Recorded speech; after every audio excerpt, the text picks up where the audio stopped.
जय Hind. Welcome back to विद्यार्थी गुरुकुल। दोस्तों, आज हम लोग सीडीपी में वैयक्तिक विभिन्नताओं को पढ़ेंगे। इस चैप्टर से जितने भी क्वेश्चन प्रीवियस ईयर के सीटेट और D triple S B PRT में पूछे गए हैं, उन सभी प्रश्नों को आज के इस वीडियो में हम लोग रिवीजन करेंगे। इस चैप्टर से जितने भी क्वेश्चन बनते हैं, उन सभी के ट्रिक्स और कॉन्सेप्ट को आज के इस प्रैक्टिस सेट के माध्यम से हम लोग समझने वाले हैं। पहला क्वेश्चन है, वैयक्तिक विभिन्नता का अर्थ क्या है। वैयक्तिक विभिन्नता का क्या अर्थ होता है? दो व्यक्तियों में शारीरिक भिन्नता होना। कोई दो व्यक्ति शारीरिक, मानसिक योग्यता और संवेगात्मक दशा में समान और एक जैसे नहीं होते हैं। कोई दो व्यक्ति शारीरिक और मानसिक योग्यता में समान और एक जैसे होते हैं। उपयुक्त में से कोई नहीं। वैयक्तिक विभिन्नता का क्या अर्थ होता है?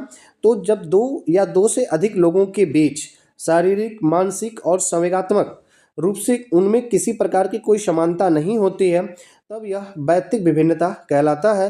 तो इस प्रश्न का सही जवाब क्या होगा कि कोई दो व्यक्ति शारीरिक, मानसिक योग्यता और संवेगात्मक दशा में एक समान या एक जैसे नहीं होते हैं, क्योंकि वैयक्तिक विभिन्नता को वंशानुक्रम और वातावरण यह दोनों प्रभावित करता है। वैयक्तिक विभिन्नता का तात्पर्य कोई दो व्यक्ति शारीरिक और मानसिक योग्यता और संवेगात्मक दशा में समान और एक जैसे नहीं होते हैं। लंबाई, भार, त्वचा का रंग, पैर, आँखों एवं बालों का रंग में विविधता तथा विचलन को कहते हैं। यह क्या कहलाता है? भावात्मक अंतर, भौतिक अंतर, मानसिक अंतर, इनमें से कोई नहीं। तो इस प्रश्न का सही जवाब बी हो जाएगा, यह भौतिक अंतर कहलाता है। जब किसी व्यक्ति में वे विभिन्नताएं जिससे वह कद, वजन, त्वचा का रंग, आँखों व बालों का रंग, पैर आदि दूसरे से अलग होते हैं, तब इसे क्या कहते हैं? भावात्मक भेद, शारीरिक भेद, मानसिक भेद या इनमें से कोई नहीं। तो जब शारीरिक भिन्नताएं पाई जाती हैं जिसमें वजन, कद, त्वचा का रंग, आँखों और बालों का रंग, पैर आदि जो है, जब दो लोगों में भिन्नता देखी जाती है, तब यह जो है शारीरिक भेद कहलाता है। इसलिए इस प्रश्न का सही जवाब बी हो जाएगा। हम सभी अपनी बुद्धि, प्रेरणा, रुचि आदि के संदर्भ में भिन्न होते हैं। यह सिद्धांत संबंधित है वैयक्तिक विभिन्नता से, बुद्धि के सिद्धांतों से, वंशानुक्रम से, पर्यावरण से। जब दो व्यक्ति बुद्धि, प्रेरणा, अभिरुचि आदि में भिन्न होते हैं, तब यह वैयक्तिक विभिन्नता कहलाता है। इस प्रश्न का सही जवाब ए हो जाएगा, वैयक्तिक विभिन्नता। विकास के वैयक्तिक विभिन्नता को समझने के लिए क्या महत्वपूर्ण है? पर्यावरणीय कारकों पर विचार करना जो लोगों को प्रभावित करते हैं, शरीर एवं दिमाग के परिपक्वन पर विचार करना, वंशागत विशेषताओं के साथ साथ पर्यावरणीय कारकों एवं उसकी पारस्परिक क्रिया पर विचार करना, वंशागत विशेषताओं पर विचार करना जो प्रत्येक व्यक्ति के जीवन में विशेष शुरुआत देती है। जो वैयक्तिक विभिन्नता होती है, यह वंशानुक्रम और पर्यावरण इन दोनों के पारस्परिक क्रिया का यह परिणाम होता है। इसलिए इस प्रश्न का जो सही जवाब होगा यह सी हो जाएगा, वंशागत विशेषताओं के साथ साथ पर्यावरणीय कारकों एवं उसकी पारस्परिक क्रिया पर विचार करना। मार्गरेट मीड के अनुसार वैयक्तिक विभिन्नताओं के लिए सर्वाधिक महत्वपूर्ण कारक है जैविक कारक, मनोवैज्ञानिक कारक, सजातीय कारक, सांस्कृतिक कारक। तो मार्गरेट मीड के अनुसार वैयक्तिक विभिन्नताओं में जो सबसे महत्वपूर्ण कारक होता है, यह सांस्कृतिक कारक होता है। अगला क्वेश्चन है, वैयक्तिक विभिन्नताओं का प्राथमिक कारण क्या है? पर्यावरणीय प्रभाव, आनुवंशिकता एवं पर्यावरण के बीच जटिल पारस्परिक क्रिया, लोगों के द्वारा माता पिता से प्राप्त आनुवंशिक संकेत पद्धति, जन्मजात विशेषताएं। तो वैयक्तिक विभिन्नता क्या होती है? तो यह आनुवंशिकता और पर्यावरण के बीच जटिल पारस्परिक क्रिया होती है। इसलिए इस प्रश्न का सही जवाब बी हो जाएगा। वैयक्तिक विभिन्नताओं का प्राथमिक कारण आनुवंशिकता एवं पर्यावरण के बीच जटिल पारस्परिक क्रिया है।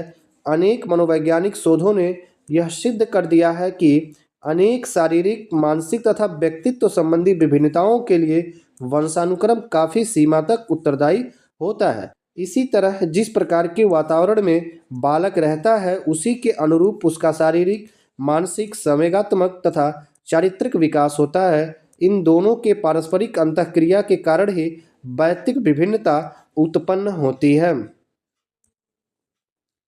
वैयक्तिक विभिन्नताओं का क्षेत्र है लिंग भेद, शारीरिक रचना, मानसिक योग्यताएं, ये सभी। तो वैयक्तिक विभिन्नता जो है, लिंग भेद में भी वैयक्तिक विभिन्नता देखी जाती है, शारीरिक रचना में भी वैयक्तिक विभिन्नता प्रदर्शित होती है और मानसिक योग्यताओं में भी दो व्यक्ति अलग अलग मानसिक क्षमता के हो सकते हैं। इसलिए जो वैयक्तिक विभिन्नता है इसका क्षेत्र ये सभी है। इस प्रश्न का सही जवाब डी हो जाएगा। व्यक्तिगत विविधताओं वाले बच्चों को पढ़ाने के लिए ऐसे विद्यालय होना चाहिए जहां शिक्षक व्यक्तिगत विविधताओं के आधार पर वर्गीकृत की गई कक्षाओं में विभिन्न वर्गों में पढ़ा सकें। विविध अधिगम आवश्यकताओं के अनुसार विभिन्न शिक्षण अधिगम प्रविधियों का प्रयोग करने में प्रशिक्षित हों। विशिष्ट व्यक्तिगत विविधताओं वाले बच्चों को पढ़ाने के लिए प्रशिक्षित हों। बच्चों को समरूप अधिगमकर्ता बनाने में प्रशिक्षित हों।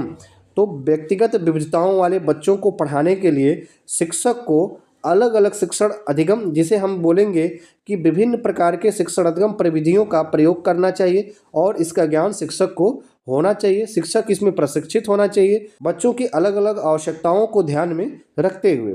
इसलिए इस प्रश्न का सही जवाब बी हो जाएगा कि विविध अधिगम आवश्यकताओं के अनुसार विभिन्न शिक्षण अधिगम प्रविधियों का प्रयोग करने में प्रशिक्षित होना चाहिए यदि वह व्यक्तिगत विविधताओं वाले बच्चों को पढ़ाते हैं। तो वैयक्तिक विभिन्नता के मिलने के संबंध में एक अध्यापक की भूमिका होनी चाहिए। व्यक्ति के दृष्टिकोण, अभिरुचि और योग्यता को जानने का प्रयास, व्यक्ति आधारित पाठ्यक्रमों को उनकी आवश्यकता के अनुसार जानने की कोशिश, उपरोक्त में से कोई नहीं। वैयक्तिक विभिन्नता के मिलने के संबंध में एक अध्यापक को व्यक्ति के दृष्टिकोण, अभिरुचि और उसकी योग्यता को जानने का प्रयास करना चाहिए। यह अत्यंत जरूरी है। अभिरुचि के आधार पर पाठ्यक्रमों को भी उसकी आवश्यकता के अनुसार जो है पढ़ाया जाना चाहिए। इसलिए इस प्रश्न का सही जवाब सी हो जाएगा। एक अध्यापक किसी भी समूह में समुदाय आधारित व्यक्तिगत विभिन्नताओं को समझ जाता है। एक अध्यापक किसी भी समूह में समुदाय आधारित जो व्यक्तिगत विभिन्नताएं हैं वह उसे समझ जाता है। आँखों के संपर्क के आधार पे, बुद्धि के आधार पे, भाषा एवं अभिव्यक्ति के आधार पे, गृह कार्य के आधार पे। तो समुदाय आधारित व्यक्तिगत विभिन्नताओं को समझने के लिए भाषा और व्यक्ति के अभिव्यक्ति का जो है समझ होना जरूरी है। इसलिए इस प्रश्न का सही जवाब सी हो जाएगा कि भाषा एवं अभिव्यक्ति के आधार पर एक अध्यापक किसी भी समूह में समुदाय आधारित व्यक्तिगत विभिन्नताओं को समझ सकता है। शिक्षार्थियों में बहुत विभिन्नताएं होती हैं। इनसे किसके लिए शिक्षक को संवेदनशील होने की आवश्यकता है? संज्ञानात्मक क्षमताओं और सीखने के स्तरों पर आधारित विभिन्नताएं, भाषा, जाति, लिंग, धर्म, समुदाय की विविधता पर आधारित भिन्नताएं। तो एक शिक्षक को व्यक्तिगत विभिन्नता को समझने के लिए इन दोनों का जानकारी होना जरूरी है। इसलिए इस प्रश्न का सही जवाब बी हो जाएगा, 1 और 2 दोनों। भारत में अधिकांश कक्षाएं बहुभाषी होती हैं। इसे शिक्षक द्वारा के रूप में देखा जाना चाहिए। परेशानी, समस्या, संसाधन। तो भारत में जो अधिकांश कक्षाएं चलती हैं यह बहुभाषी होती हैं। अलग अलग भाषा स्तर के विद्यार्थी एक कक्षा में एक साथ बैठ के पढ़ते हैं। तो ये जो बहुभाषा है इसे एक शिक्षक को संसाधन के रूप में देखा जाना चाहिए, रिसोर्स के रूप में देखा जाना चाहिए। इसलिए इस प्रश्न का सही जवाब सी हो जाएगा, क्योंकि सभी बच्चे एक दूसरे से सीखते हैं। एक कक्षा में बहुभाषी विद्यार्थी हैं, यह स्थिति उत्पन्न करती है शिक्षण अधिगम प्रक्रिया में बाधा, विद्यार्थियों के मध्य सामंजस्य की समस्या, अध्यापक में कुंठा, सीखने के समृद्ध संसाधन। यदि एक कक्षा में बहुभाषी विद्यार्थी एक साथ पढ़ रहे हैं तो यह सीखने में समृद्ध संसाधन के रूप में शिक्षक इसे प्रयोग कर सकता है। इसलिए इस प्रश्न का सही जवाब डी होगा। एक शिक्षिका अपनी कक्षा में विविधता को संबोधित कर सकती है, विभिन्नताओं को स्वीकार करके और उसे महत्व देकर। बच्चों की सामाजिक सांस्कृतिक पृष्ठभूमि का शिक्षा शास्त्रीय संसाधन के रूप में प्रयोग करके, विभिन्न अधिगम शैलियों को समायोजित करके, मानक निर्देश देकर और निष्पादन हेतु सर्वमान्य मानदंड निर्धारित करके। तो इस प्रश्न का सही जवाब क्या होगा? यदि एक शिक्षिका को अपनी कक्षा को विविधतापूर्ण बनाना है तो उसे जो है अलग अलग बच्चों के जो भाषा है और उनकी जो भिन्नता है उसे स्वीकार करना होगा। इसलिए ये भी सही है। बच्चों की सामाजिक सांस्कृतिक पृष्ठभूमि का शिक्षा संसाधन के रूप में प्रयोग करना होगा, यह भी सत्य है। विभिन्न अधिगम शैलियों को समायोजित करना होगा, ये भी सत्य है। मानक निर्देश देकर निष्पादन है तो सर्वमान्य प्रक्रिया में सभी के लिए एक जैसा जो है मानदंड निर्धारित नहीं करेंगे, इसलिए यह गलत हो जाएगा। तो यह ए बी सी तीनों जो है कथन सही है, इसलिए इस प्रश्न का जो सही जवाब होगा वो ए हो जाएगा, ए बी और सी। अध्ययन की दृष्टि से व्यक्तिगत विभिन्नताओं का महत्व है। विद्यार्थियों की व्यक्तिगत शिक्षण व्यवस्था, व्यक्तिगत रुचियों के अनुसार गृह कार्य देना, विद्यार्थियों का समरूप समूहों में वर्गीकरण, उपयुक्त सभी। तो अध्ययन की दृष्टि से यदि व्यक्तिगत विभिन्नताओं को ध्यान में रखते हुए बच्चों को पढ़ाया जा रहा है तो यहाँ पर बच्चों के विद्यार्थियों के अनुसार शिक्षण व्यवस्था करना होगा, विद्यार्थियों के व्यक्तिगत रुचियों के अनुसार उन्हें गृह कार्य देना होगा, विद्यार्थियों का समरूप समूह बनाना होगा। इसलिए इस प्रश्न का जो सही जवाब हो जाएगा वो डी हो जाएगा, उपयुक्त सभी। विद्यालयों को किसके लिए वैयक्तिक विभिन्नताओं को पूरा करना चाहिए? वैयक्तिक शिक्षार्थी को विशिष्ट होने की अनुभूति कराने के लिए, वैयक्तिक शिक्षार्थियों के मध्य खाई को कम करने के लिए, शिक्षार्थियों के निष्पादन और योग्यताओं को समान करने के लिए, यह समझने के लिए कि क्यों शिक्षार्थी सीखने के योग्य या अयोग्य हैं। तो यहाँ पे जब एक विद्यालय विद्यार्थियों के व्यक्तिगत विभिन्नताओं को ध्यान में रखते हुए शिक्षा का अवसर उपलब्ध कराता है तो यह समझने के लिए कि क्यों शिक्षार्थी सीखने के योग्य हैं या अयोग्य हैं। तो इसलिए इस प्रश्न का सही जवाब डी हो जाएगा। विद्यालय में जो व्यक्तिगत विभिन्नताओं को ध्यान में रखते हुए शिक्षा दी जाती है वो प्रत्येक शिक्षार्थी के बारे में यह जानकारी लिया जाता है कि वह सीखने के योग्य है या नहीं है। यदि वह सीखने के योग्य है तो उसे शिक्षा देना आसान हो जाता है, यदि वह सीखने के योग्य नहीं होता है तो उसे जो है सीखने के योग्य बनाया जाता है। उसके लिए विविध शिक्षण प्रविधियों का प्रयोग किया जाता है। समान आयु के बच्चे में आकृति, योग्यता, स्वभाव, रुचि, प्रवृत्ति और अन्य बातों में बहुत अंतर होता है। इस संदर्भ में विद्यालय की क्या भूमिका है? बच्चों के आकलन के लिए नियामक मानक निर्धारित करना, सुनिश्चित करना कि शिक्षक मानकीकृत निर्देश और पाठ्यपुस्तकों का उपयोग करें, सुनिश्चित करना कि सभी बच्चों का विकास एक ही प्रकार से हो, सुनिश्चित करना कि प्रत्येक बच्चे को अपनी क्षमताओं के अनुसार विकास के अवसर मिलें। इस प्रश्न का जो सही जवाब होगा वो डी हो जाएगा। शिक्षार्थी वैयक्तिक भिन्नता को प्रदर्शित करते हैं, अतः शिक्षक को अधिगम की एक समान गति पर बल देना चाहिए, सीखने के विविध अनुभवों को उपलब्ध कराना चाहिए, कठोर अनुशासन सुनिश्चित करना चाहिए, परीक्षाओं की संख्या बढ़ा देनी चाहिए। शिक्षार्थी जो वैयक्तिक विभिन्नता को प्रदर्शित करते हैं अतः शिक्षक को चाहिए कि सीखने के विविध अनुभवों को उपलब्ध कराएं। इसलिए इस प्रश्न का सही जवाब बी हो जाएगा, सीखने के विविध अनुभवों को उपलब्ध कराना चाहिए। भारतीय समाज की बहुभाषिक विशेषता को देखा जाना चाहिए। विद्यार्थियों को सीखने के लिए अभिप्रेरित करने हेतु शिक्षक योग्यता की चुनौती के रूप में, शिक्षार्थियों के लिए विद्यालयी जीवन को एक जटिल अनुभव के रूप में बनाने के लिए कारक के रूप में, शिक्षण अधिगम प्रक्रिया में बाधा के रूप में, विद्यालयी जीवन को समृद्ध बनाने के संसाधन के रूप में। जो बहुभाषिक विशेषता है इसे जो है विद्यालयी जीवन को समृद्ध बनाने के संसाधन के रूप में देखा जाता है, इसलिए इस प्रश्न का सही जवाब डी हो जाएगा। भारत में अधिकांश कक्षाएं बहुभाषी होती हैं। इसे शिक्षक द्वारा संसाधन के रूप में देखा जाना चाहिए क्योंकि बाल केंद्रित शिक्षा में वैयक्तिक विभिन्नता को ध्यान में रखते हुए तथा उनका प्रभावी उपयोग करते हुए शिक्षण अधिगम प्रक्रिया को संचालित की जाती है। शिक्षार्थियों में वैयक्तिक विभिन्नताओं को संबोधित करने के लिए एक विद्यालय किस प्रकार का सहयोग उपलब्ध करवा सकता है? सभी शिक्षार्थियों के लिए समान स्तर की पाठचर्या का अनुगमन करना, बाल केंद्रित पाठचर्या का पालन करना और शिक्षार्थियों को सीखने के अनेक अवसर उपलब्ध करवाना, शिक्षार्थियों में वैयक्तिक विभिन्नताओं को समाप्त करने के लिए हर संभव उपाय करना, धीमी गति से सीखने वाले शिक्षार्थियों को विशेष विद्यालयों में भेजना। तो शिक्षार्थियों में वैयक्तिक विभिन्नताओं को संबोधित करने के लिए एक विद्यालय को चाहिए कि वह शिक्षार्थियों में बाल केंद्रित पाठचर्या का पालन करें और शिक्षार्थियों को सीखने के अनेक अवसर उपलब्ध कराएं। इसलिए इस प्रश्न का सही जवाब बी हो जाएगा। वैयक्तिक अंतरों का ज्ञान शिक्षकों की मदद किसमें करता है? पिछड़े शिक्षार्थियों के साथ कठोर परिश्रम करने की निरर्थकता को समझने में, क्योंकि वे बाकी कक्षा के समान कभी नहीं हो सकते। वैयक्तिक अंतरों को शिक्षार्थियों की असफलता के स्वीकृति एवं उत्तरदायी ठहराने में, सभी शिक्षार्थियों को समान रूप से लाभ पहुंचाने के लिए, अपनी प्रस्तुत शैली को एक स्वरूप बनाने के लिए, सभी शिक्षार्थियों के व्यक्तिगत आवश्यकताओं का आकलन करने और उसके अनुरूप उन्हें पढ़ाने में। तो जो व्यक्तिगत अंतर शिक्षकों द्वारा किया जाता है विद्यार्थियों में, यह उनकी व्यक्तिगत आवश्यकताओं का आकलन करने और उसके अनुरूप उन्हें पढ़ाने के लिए किया जाता है। इसलिए इस प्रश्न का सही जवाब डी हो जाएगा। एक बहुसांस्कृतिक कक्षा में एक अध्यापिका सुनिश्चित करेगी कि आकलन में निम्नलिखित में से सम्मिलित हो: अपने आकलन के उपकरण की विश्वसनीयता तथा वैधता, अधिगम के न्यूनतम स्तरों के लिए अनुपालन करते हुए विद्यालयी प्रशासन की अपेक्षा को पूरा करना, आकलन उपकरण के मानकीकरण, अपने विद्यार्थियों को सामाजिक सांस्कृतिक पृष्ठभूमि। एक बहुसांस्कृतिक कक्षा में एक अध्यापिका द्वारा यह आकलन किया जाएगा कि हमारे जो विद्यार्थी हैं वो किस सामाजिक और सांस्कृतिक पृष्ठभूमि से आते हैं।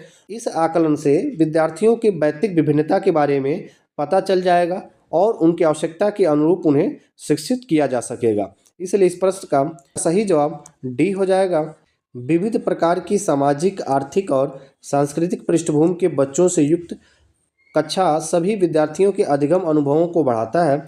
यह कथन गलत है क्योंकि यह बच्चों के लिए दुविधा उत्पन्न कर सकता है और वे स्वयं को अलग कर सकते हैं। सही, क्योंकि बच्चे अपने साथियों से अनेक कौशल सीखते हैं। सही, क्योंकि इसे कक्षा अधिक श्रेणीबद्ध दिखाई देती है। गलत, क्योंकि यह अनावश्यक स्पर्धा की ओर ले जाता है। तो यह जो है इस प्रश्न का सही जवाब बी सही होगा। यह कथन सही है क्योंकि बच्चे अपने साथियों से अनेक कौशलों को सीखते हैं और पारस्परिक क्रिया द्वारा उनके अधिगम अनुभवों में वृद्धि भी होती है। अपनी कक्षा की वैयक्तिक विभिन्नताओं से निपटने के लिए शिक्षक को चाहिए कि शिक्षण और आकलन के समान और मानक तरीके हों। बच्चों को उनके अंकों के आधार पर अलग कर उनको नामित करें। बच्चों से बातचीत करें, उनके दृष्टिकोण को महत्व दें। विद्यार्थियों के लिए कठोर नियमों को लागू करें। तो वैयक्तिक विभिन्नताओं से निपटने के लिए शिक्षक को बच्चों से बातचीत करना चाहिए और उनके दृष्टिकोण को महत्व देना जरूरी है। इसलिए इस प्रश्न का सही जवाब सी हो जाएगा। क्षेत्र विशेष में बालक की विशिष्ट योग्यता तथा विशिष्ट क्षमता को कहते हैं मूल्य, अभिप्रेरणा, अभिक्षमता, रुचि। तो किसी क्षेत्र विशेष में बालक की जो विशिष्ट योग्यता और जो उसकी विशिष्ट क्षमता होती है, इसे क्या कहा जाता है? तो इसे अभिक्षमता कहा जाता है। इसलिए इस प्रश्न का सही जवाब सी हो जाएगा। मानव जाति में अभिक्षमता किस प्रकार से वितरित है? वितरण सामान्य है, वितरण अस्त व्यस्त है, वितरण विषम है, वितरण विविधतापूर्ण है। तो जो अभिक्षमता होता है यह विविधतापूर्ण होता है। इसलिए इस प्रश्न का सही जवाब डी हो जाएगा। अभियोग्यता के संबंध में सही कथन क्या है? समायोजन करने की क्षमता का नाम अभियोग्यता है। सीखने की क्षमता का नाम अभियोग्यता है। संक्षिप्त तार्किकता की क्षमता का नाम अभियोग्यता है। उपयुक्त सभी। तो जो अभियोग्यता होती है यह समायोजन करने की क्षमता भी होती है, सीखने की क्षमता होती है, तार्किकता की क्षमता भी होती है। इसलिए इस प्रश्न का सही जवाब डी हो जाएगा। शिक्षक पात्रता परीक्षण किस प्रकार के परीक्षण का एक उदाहरण है? अभियोग्यता, सृजनशीलता, बुद्धि, व्यक्तित्व। तो जो शिक्षक पात्रता परीक्षा कराया जाता है यह एक प्रकार का अभियोग्यता का टेस्ट होता है। इसलिए इस प्रश्न का सही जवाब ए हो जाएगा। अभिवृत्ति है एक भावात्मक प्रवृत्ति जो अनुभव के द्वारा संगठित होकर किसी मनोवैज्ञानिक वस्तु के प्रति पसंदगी या नापसंदगी के रूप में प्रतिक्रिया करती है। एक ऐसी विशेषता जो व्यक्ति की योग्यता का परिचायक है, जिसे किसी प्रदत्त क्षेत्र में विशिष्ट प्रशिक्षण, ज्ञान अथवा कौशल से सीखा जा सकता है। व्यक्ति की बीजभूत क्षमता जो कि विशिष्ट प्रकार की होती है, इनमें से कोई नहीं। तो जो अभिवृत्ति होती है यह एक प्रकार का भावात्मक प्रवृत्ति होती है जो अनुभव के द्वारा संगठित होकर किसी मनोवैज्ञानिक वस्तु के प्रति अपनी पसंदगी या नापसंदगी के रूप में प्रतिक्रिया करती है। अभिवृत्ति किसी वस्तु या घटना के प्रति इस तरह का दृष्टिकोण रखने की मानसिक क्रिया है जिसमें संज्ञापरक, क्रियापरक या संवेगात्मक प्रत्यय पाया जाता है। थर्स्टन तथा लिकर्ट निम्न में से किसके मापन से संबंधित हैं? बुद्धि, अभिवृत्ति, मूल्य या व्यक्तित्व। तो थर्स्टन और जो लिकर्ट हैं यह अभिवृत्ति के मापन से संबंधित हैं। इस प्रश्न का सही जवाब बी हो जाएगा। एक शिक्षक विद्यार्थियों में सामाजिक मूल्यों को विकसित कर सकता है, अनुशासन की अनुभूति को विकसित कर, आदर्श रूप से व्यवहार करके, महान व्यक्तियों के बारे में बोलकर, उसे अच्छी कहानियाँ सुनाकर। तो एक शिक्षक विद्यार्थियों में जो सामाजिक मूल्य है, यदि इसका विकास करना है तो शिक्षक को आदर्श रूप से प्रस्तुत करना होगा अपने आप को। इसलिए इस प्रश्न का जो सही जवाब होगा आदर्श रूप से बर्ताव कर। बच्चे अपने शिक्षक को देख के उसका अनुकरण करते हैं, उससे सीखते हैं और उसी के जैसा व्यवहार करने के लिए प्रेरित होते हैं। इसलिए एक शिक्षक को यदि विद्यार्थियों के बीच सामाजिक मूल्यों को विकसित करना है तो पहले स्वयं को आदर्श रूप से बर्ताव करना होगा विद्यार्थियों के साथ। यह विद्यार्थियों के अंदर सामाजिक मूल्यों को विकसित करने का सबसे उत्तम तरीका होता है। इसी के साथ आज के इस वीडियो में वैयक्तिक विभिन्नता, मूल्य और अभिवृत्ति से बनने वाले जितने भी क्वेश्चन हैं उन सभी प्रश्नों को आपने देखा है और इसके कॉन्सेप्ट को समझा है। अभी तक यदि आपने वीडियो को लाइक नहीं किया तो लाइक कर दीजिए, इसे अपने दोस्तों के साथ शेयर ज़रूर कीजिएगा। ऐसे रेगुलर सेशन से जुड़ने के लिए चैनल को सब्सक्राइब जरूर कीजिए। कमेंट करके बताइए आगे आप सीटेट के किस टॉपिक पर वीडियो चाहते हैं, उस पर वीडियो देने का हम पूरा प्रयास करेंगे। व्हाट्सएप पर हमारा विद्यार्थी गुरुकुल का चैनल बना हुआ है, इसे ज्वाइन होने के लिए इस वीडियो के डिस्क्रिप्शन में आपको इसका लिंक मिल जाएगा, जिसकी सहायता से विद्यार्थी गुरुकुल के व्हाट्सएप चैनल से आप ज्वाइन हो सकते हैं, जहां पे सभी फ्यूचर अपडेट्स और स्टडी मटेरियल्स शेयर किए जाते रहते हैं। मिलते हैं फिर आपसे नेक्स्ट सेशन में। जय हिंद, शुक्रिया।